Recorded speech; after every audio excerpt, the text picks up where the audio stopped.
Yes, Maswala Muri Zimbabwe. Welcome to What's in Trends, where you hear the news first, right? Nasu ndani nyaya inonzwisa tsitsi hama dzadio.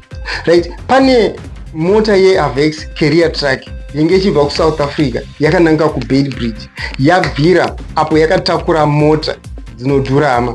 Right? Izvi zvachitikira paN1 just after Musina. Vakawanda munopaziva kana pane vanoenda kuSouth Africa. Right? Incident yaitika nhasi makuseni zvekutoti mamotarisi nemawitnesses anga achipfuura ipapo vatombotadza kucrossa vachitoona apa mota dzedu dzinogona kubatanidza sezvo iri yemajor road inoconnecta South Africa neZimbabwe. Zvinorwadza hama. Right? Mota idzi dzakataurwa idzi ndedzemacitizen emuno muZimbabwe, muri kuzviona, but chinorwadza chacho ndezekuti type yemota idzi dzinodhura zvekutoti value yacho inosvika several million rands, dzinodhura hama. Saka right, pamota idzi pane dzinosanganisira Toyota Land Cruiser Prado 2025 models dzinenge dziri 2 idzi ungodziona dzinodhura idzi hama. Right, toyo futi pamatoyota Fortuners ma 2025 models futi as well.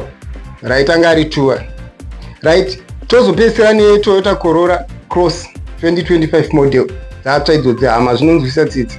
Right, saka kuma-witnesses ari kutaura kuti panenge paitika electrical fault, then moto watangira kuhose, then ichibvira kudaro vaconnecta trailer veyatanga kubvira mota dzidzi dzakatakurwa dzatanga kubvira. Aiwa, zvinorwadza hama dzadiwa. But aiwa, tinoti kune varasikirwa nemidziyo yavo nemota dzavo idzi, ma-insurance companies ekuSouth Africa vari very efficient.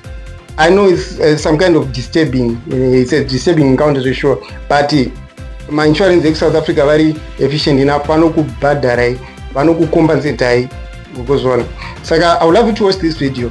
More your comment section, more pfungwa dzenyu, but please don't forget to subscribe and like to Hot ZIM Trends. I love you.